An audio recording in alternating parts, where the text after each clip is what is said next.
Kingfish, you mean that Andy really got married? Yes, Amos, he is really hooked. You see, now here's what happened. Kingfish, you'll have to tell me later. Did you hear that whistle? Sure did, Amos. That whistle means rin so white, rin so bright, and rin so new. Yeah, that's right. And it means this is Sunday and we're on the air for 1950 Rinso with Solium.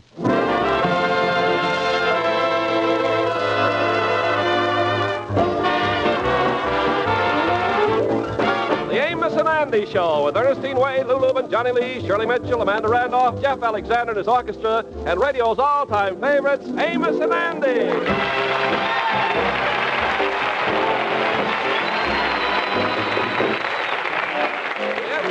The Amos and Andy Show, brought to you by Lever Brothers Company, makers of new 1950 Rinso with Solium, the soap that gets your clothes whiter and brighter than new. Rinso white, rinso bright, Rinso new. happy little wash day song.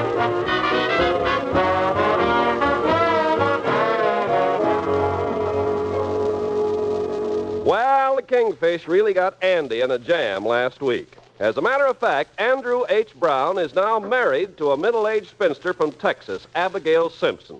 At the moment, we find Andy's best friend Amos discussing the situation with Henry Van Porter. Amos, you mean to say that Andy is really married? How in the world did that happen? Well, Lord, it's a mess, Henry. You see, it all started when this gal Abigail gave the Kingfish $500 to get Andy to the altar. Yeah. Yeah, but the plan was to have the ceremony busted up in the middle, you see. Busted up? Yeah, you know the part of the ceremony where the preacher said, if anyone knows any reason why these two ought not be joined, speak up and all that stuff. Remember it very well. Yeah, well, right at that spot, the Kingfisher's secretary, Charmaine, was supposed to jump up and claim that she was Andy's wife and stop the wedding, you see. Well, if she was supposed to do that, something must have went wrong. Yeah, you see, Charmaine got the time mixed up and never got there. And all during the ceremony, well, Andy kept looking around for her, just hoping that she would be there. The poor boy was really beside himself, especially when the preacher come to the part where he says, For as much as these two persons have come hither to be made one, if there be any here present who knows any just cause why they may not be lawfully joined in marriage, I require him now to make it known or forever hold his peace.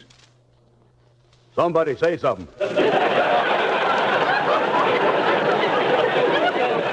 Andy, stop looking around. You got your back to the preacher. Oh, yeah. Do you, Abigail Simpson, take this man to be your lawful wedded husband, to love, honor, and cherish until death do you part? I do.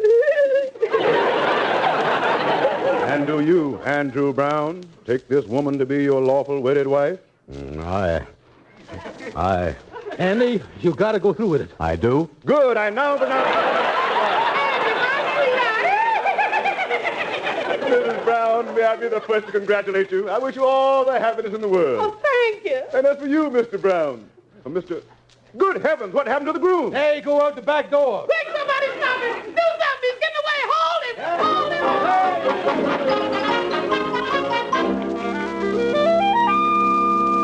Now, if I don't keep asking me where Andy is, I don't know where he is. I ain't seen him since he run out of the church a week ago. I couldn't believe my eyes when Andy run out the place. Is anybody seen him since he flew out the church? No, the only trace of him was the skid marks on the sidewalk where he turned the corner. Well, I think it's disgusting, a man running out on his own wedding. Well, I don't know what's so disgusting about it. Well, it's a good thing you didn't find nothing like that at our wedding. Well, how could I? Your papa had the front and back door of the church locked, and there were two of your relatives standing at every emergency exit. It's like getting married in the bank vault, huh? Well, never mind our marriage, George. The one I'm worried about is Andy's bride, Abigail. Yeah, well, I ain't seen her since the ceremony. That was really some sight when she took off after Andy. When she seen Andy go out that door, she pulled her wedding dress up to her knees, kick off them high-heel shoes, and barefooted it down Lenox Avenue. Well, George, all I can say is that you seem to be taking this whole thing pretty light. You know, you're the one that got Andy in this mess. Yeah, well, I ain't taking it light. Seeing my old pal Andy disappear like this has been a big shock to me. Really, George? I'll say. Him leaving is the biggest blow I suffered since they cut off WPA. All gonna cost me a fortune.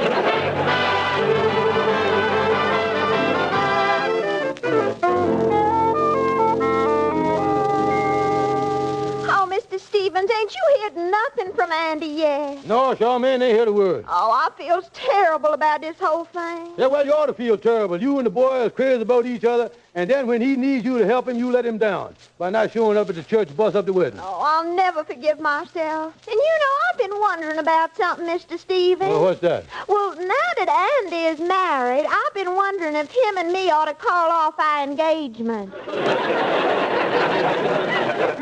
Holy smokes. You know, Charmaine, if ever I get enough money to pay your back salary, I'm going to fire you. That's what I do.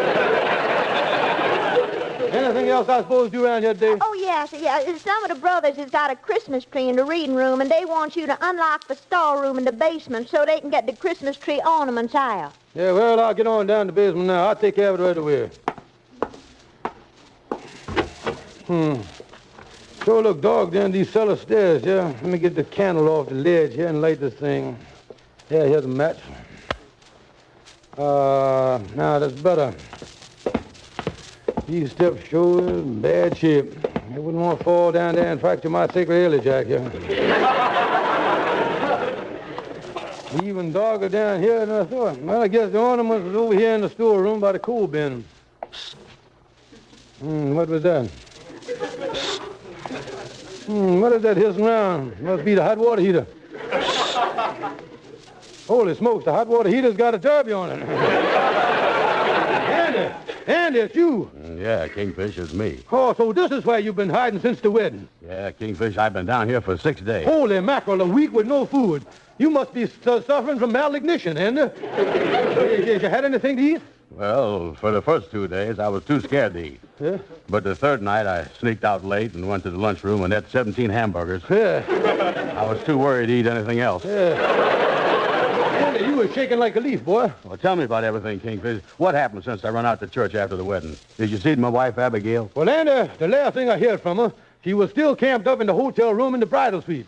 She just sits there with Chanel No. 5 behind her ears and a baseball bat in her hand. So listen, Kingfish, you is the one that got me in this mess, and you got to help me get out of it. Yeah, well, now, Andy, look here. I've been thinking here. We is only dealing with a woman here. Why don't we just go up there and lay the cards on the table? Tell her that even though you is married to her, that you ain't got no intention of being her husband, and that's final. Yeah, I'll tell her I'm going to be a kissless groom. And when you come right down to it, there ain't much she can do about it. Yeah, and after all, there ain't no reason for you to be afraid of a measly, defenseless woman. Everybody know that. They does, huh? Why, certainly, Andy. Don't you remember the famous words of that great English poet, Rudyard Kipling? He said, quote, when it comes to the species, the male of the species, there's much more species than another species they got. Yeah, let me get out of this cellar. I'll face a defenseless woman anytime. Like this fellow Woodyard Kipper say, I just as species as anybody. Certainly you...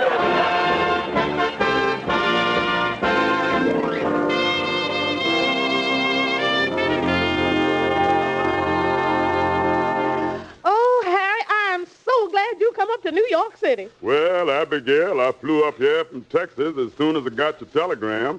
You know, it's a brother's duty to be by his sister's side at a time like this. Oh, Brother dear, it's terrible. My husband Andy run out of the church right after the ceremony. Nah, take it easy, Abigail.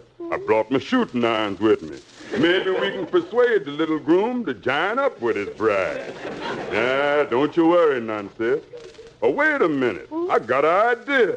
Oh, this sounds wonderful. What you going to do, Harry? I'm going over to that lodge hall where this bum Andy Brown hangs out, and he's either going to be your husband or you going to be a widow. I sure hope you find him soon, Brother dear. And I'm going to tell you something else. I can't afford to keep this bridal suite much longer. And on top of that, I'm running out of Chanel No. 5.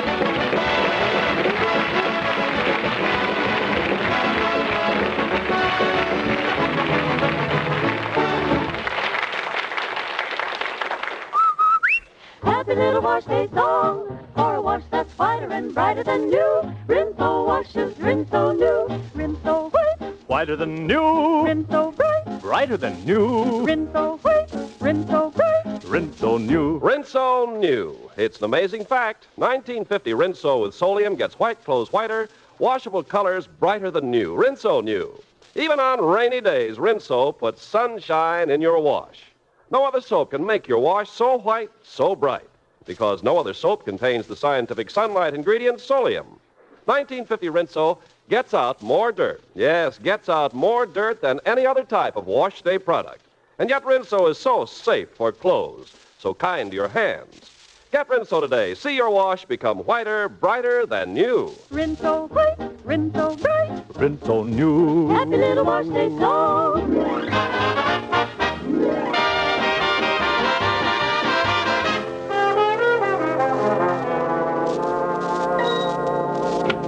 Oh, Shorty the barber, what do you want? I gotta see the Kingfish right away. Abigail's brother's in town. He's looking for Andy with a gun. Oh, good heavens. You better go right in. Well, I'll say, wait till I tell the Kingfish. Shorty, what you doing busting in here like this? Kingfish, the most terrible thing is that it's a matter of life and death. The worst, the most awful, that you got. Well, don't sit there, do something. Wait a minute here, Shorty. Calm yourself down here and tell me what all this is about. Listen, Kingfish, Abigail's brother just come up from Texas. Abigail's brother? Yeah, he's up here to avenge her sister. He said he's gonna bring Andy back to her dead or alive. Holy smokes. Shorty, what does this fella look like? Well, he's 6'2" and he's carrying a gun. The rest of his appearance ain't nothing to worry about. Yeah, oh, this is awful, Shorty. If a fella's going to start pumping bullets in the Andy, I'm going to be out of range. I don't want to catch the overflow, you know. Well, you know something? We got to act fast, Kingfish, to save Andy. Well, listen, Shorty. When a man comes to town with a gun, everybody for himself. And I is telling Andy that today, that I is dropping the case. That's what I do. You will? Yeah. How you going to stop a man from shooting Andy? Well, I remember once a fella was going to shoot me, and I stopped him. You did, Shorty? Oh, yeah. Well, how'd you do it? Well, he walked up to me and he put a gun in my stomach, and I said, wait a minute. You can't shoot me. The police will catch you. I said, you can't shoot me. The FBI will track you down. I said, you can't shoot me. Everybody will hear the noise, and you'll go to jail. Yeah, well, what did he do? Well, he knew he couldn't shoot me. He realized if he shot me, he would... he knew that it was a mistake to pull the trigger. He left. He ran down. He stabbed me.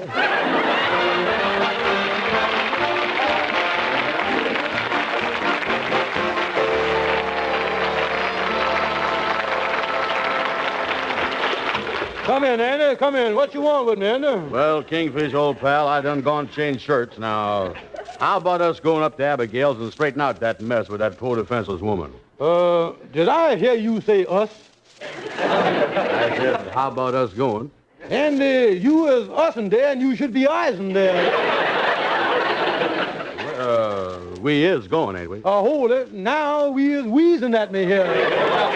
Listen, I don't understand. Now you got the right word, I. That's it, Andy. Just stick to that I stuff. What you mean, I? You mean I is going up there by myself? Did you ever hear of the Lone Ranger? Yeah.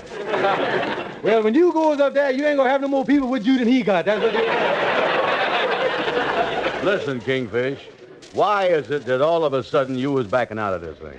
Well, Andy, to give it to you straight from the shoulder, a loaded 45 has just arrived in town with Abigail's brother on the other end of it. Abigail's brother is in town? Yeah, Andy, and as I understand it, the gentleman is out to give you a lead transfusion. Oh, me. After me with a gun, huh? What was I going to do? But wait a minute here. I is a man, and after all, he is only a man, too. Now you're talking, Andy. It's a man-to-man thing. You said it. Yes, sir. Hand me my coat, Kingfish. I'm going to do something about this. Good. What you going to do? Get back in the basement. Hold it, Andy. Hold it. Look here.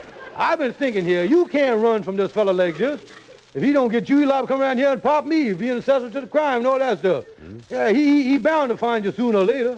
Yeah, I guess you're right. Now, look, Andy, if when Abigail's brother got you, I was to tell him that you had suddenly passed on. The only thing he could do to go back down to Texas, that all left for him, see? Yeah, that sounds good, all right. But wait a minute, ain't he going to wonder about the funeral ceremony and all that business? Yeah, well, now, wait a minute. I got that covered, too, here. Let's see, yeah. I'll tell him that we done shipped you back to your family plot in England. That's what I tell him. England? Yeah, that's a great idea. Tell you what, I'll stay in the cellar while you explain the whole thing to him. Oh, yeah, Andy, you see there? I was always right in there thinking for you, boy. You sure is, Kingfish. You know, if you didn't have such a brilliant mind, I'd never get out of these messes that you get me into.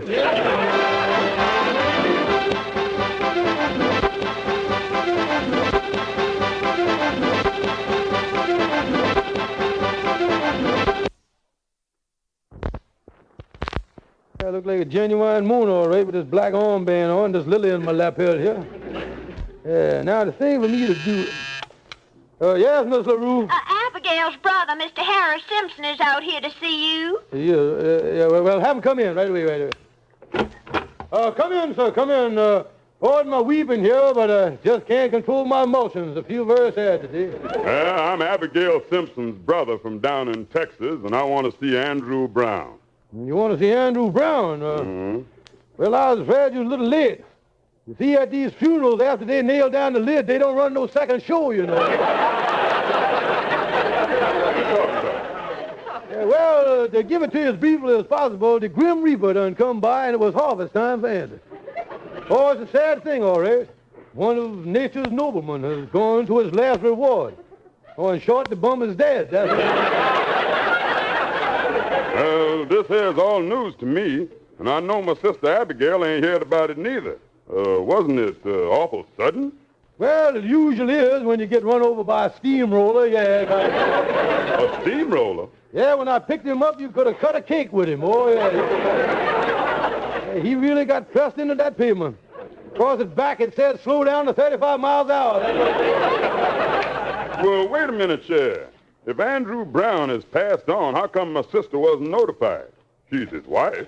Yeah, well, I think I can explain that to you, too. Just give me a minute, Sheriff. I got to... Well, start explaining. Yeah, well, I guess you didn't know this, but actually Andrew Brown, original come from England. What they call a natural-born Great Britanite, you see. And, it was always his wish to be laid away in the family plot in the fatherland. And seeing that the Queen Mary was sailing tonight, we had to kind of rush up the festivities to get him on board in time. You know what I mean? You mean he was hit by the steamroller and is now on the boat to England all in one day? Oh, yeah, we had to work fast. Boy stopped breathing at 4 o'clock this afternoon. By 4:45, we already had a tuxedo on. Then we strapped him on the back of a taxi cab, and he went out 5 minutes ago with the riptide on the Queen Mary. Well, I know my sister's going to take this awful hard, especially on account of she missed the services. Yeah, well, I tell you, if she hurries, why, she might get down to the dock in time to weep into the backwash. The boat just going out that night. Well, I don't know what to say with her husband gone. I guess the best thing to do is for me to take my sister Abigail on back home to Texas. Yeah, that's the best thing, all right. Yeah, let her do a mourning and groaning among friends. Well, so long, partner. When you get back to Texas, say hello to Mr. and Mrs. Panhandle for me, will you? Don't...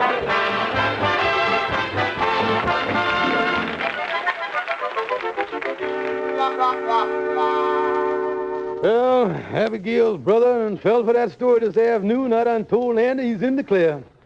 Well, I guess they finally got out of this mess. Hey, Kingfish, I got to see you right away. Now, calm down, Andy. I told you that I done convinced Abigail's brother that you was dead and done been shipped back to England. Yeah, I know that. But about an hour ago, I sneaked out to get something to eat. I was walking under a streetlight when I heard somebody behind me say, Andy. Andy! I recognized Abigail's voice. Oh. So I ducked in the alley.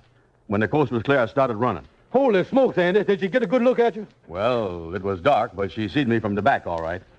Call me, Kingfish. What's going to happen now? Well, when Abigail's brother finds out that she sees you, you know something? What's that? The next time I tell that story about you being dead, you might be laying there to back me up, you know?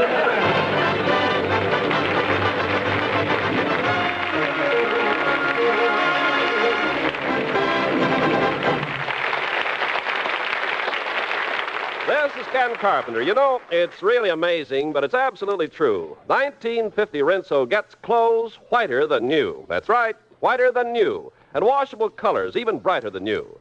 It's because Rinso, only Rinso, contains Solium. No other soap can get your clothes so white or colors so bright. Your wash turns out Rinso new. Even in wet or freezing weather, even if you have to dry your wash indoors, Rinso with Solium puts sunshine in your wash. 1950 Rinso gets out more dirt than any other type of wash day product. And yet Rinso is so safe for clothes, so kind to your hands.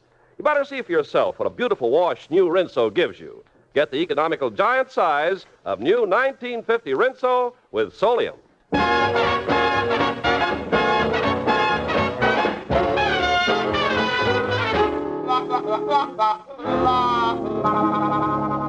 Well, Andy, let's get on in here to see Calhoun, the lawyer, and get the legal angle on what is about this situation here. Yeah, well, I hope he can do something.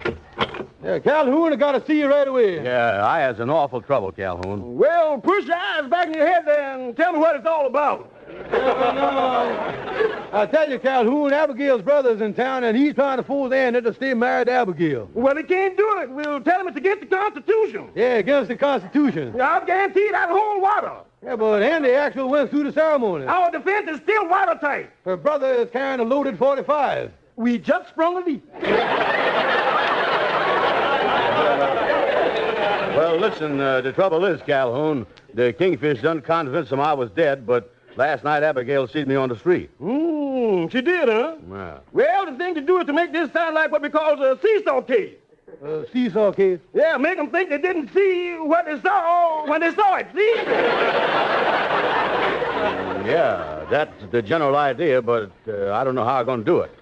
Oh, I tell you, Calhoun, I couldn't get in more trouble if I was twins. You Well, know? the thing is, say, wait a minute. Twins. I think that's the angle we need. Maybe you could convince Abigail and her brother that she seen Andy's twin on the street.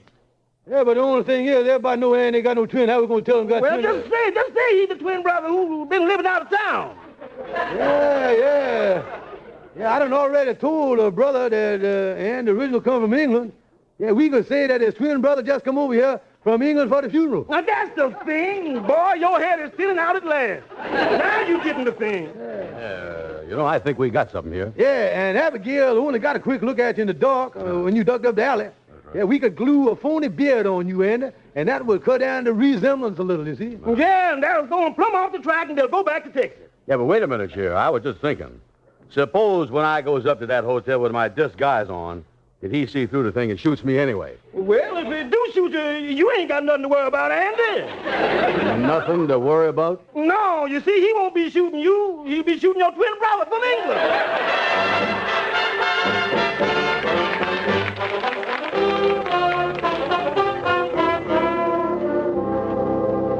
This show is some big hotel Abigail's staying at, Kingfish. Yeah, I called up and told her that we was coming. Her apartment right down the hall here, 201. Yeah, I sure hope she believed the story about me being my twin brother. Yeah, well, you ain't got nothing to worry about, Anna. With that monocle in your eye and that Van Dyke beard glued on you there, you really look like an Englishman. Now, turn around, let me see you there. Yeah, right there. Oh, yeah, that's really a thing you got on there. Look. You got that tickle your chin, don't you? Yes, I can hardly stand it. No. Yeah. Now, you look just like you just got off the boat from Liverpool. You know that?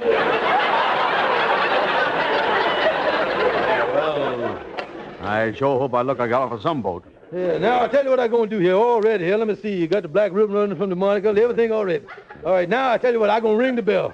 Okay. Now remember now, Andy, everything I done told you and we done rehearsed together. Just keep that in your head. Yeah, I know. Now show her that you was really from England. Yeah. You know, you might even drop in names like Noel Coward, the King of England, and Winston Churchill and all them fellas, you know. Yeah, that's good, yeah. Hey, wait a minute, Andy. Wait a minute. I hear that fat rhinoceros clapping down the hall now.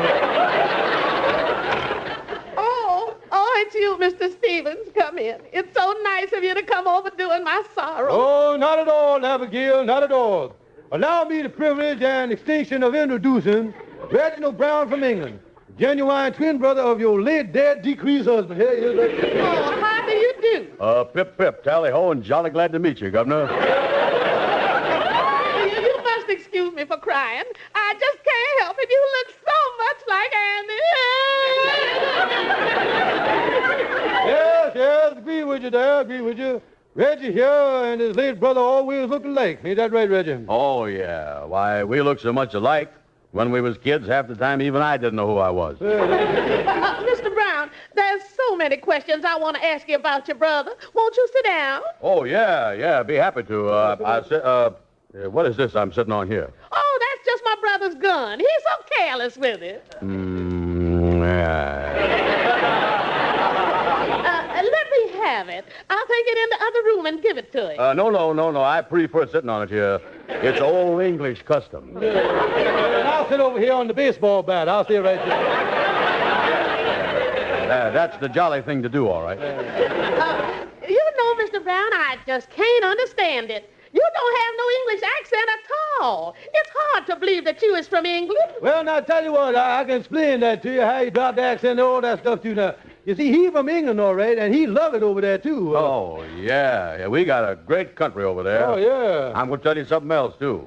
This fellow Noel Card is the best king we ever had. You'll have to excuse Reggie here. That's the trouble with being a twin. You only get a half a brain, you see what I mean? Well, now, it's certainly nice to see you over here, and we appreciate your hospitality and all that stuff, but Reggie, we done paid our respects to your brother's widow, and I notice it's tea time, so say ta-ta to the woman. Let's blow out of the place. Yeah, okay. Goodbye, Abigail, or as we say in jolly old England, bonjour, senorita. Oh, Mr. Brown, before you go, I got a snapshot of Andy in the bedroom. I think you ought to have it. I'll go right and get it. Yeah, go ahead. Oh, Andy, this is great, just great. You know, this twin brother stuff done went over great. Say, look like you was in the clear, boy. Oh, yeah. You know, I think... Hey, Kingfish, look. Abigail must wear a hairpiece. See it laying down there on the floor there? Look at that. Yeah, that's a...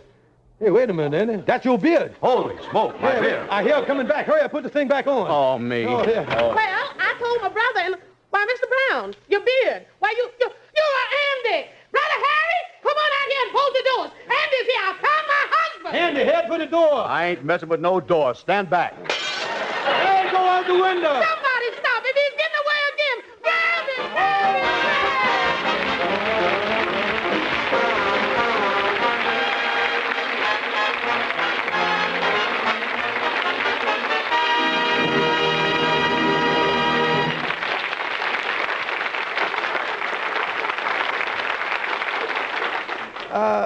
Say, Kingfish, I guess when Andy jumped through that window, he was really moving, huh? Oh, I say he was, Amos. He was moving faster than a woman going after a box of Rinso. Yes, boys, it's a fact that more women will be using Rinso for a Rinso Bright New Year than any other product in the world. Rinso, the only soap that contains amazing solium, gets white clothes whiter than new and washable colors brighter than new. Rinso New. And Rinso is marvelous for dishes, too. It makes the hardest part of dishwashing easier. Pots and pans really shine. Get the economical giant-size Rinso with solium. Well, I don't know where Andy is, so I'll say good night, folks. See you next Sunday.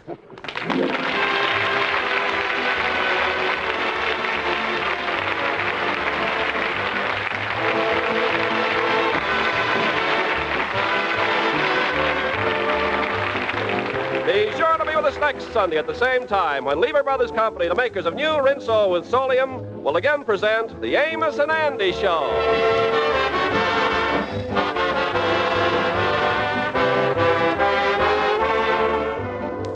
Lifebuoy Get Skin Cleaner gives you longer all-over protection after your daily bath. Remember, there's not just one or two, but 13 areas of the skin where doctors have found BO. Lifebuoy protects you all over, gives you top 24-hour security. Get Lifebuoy right away.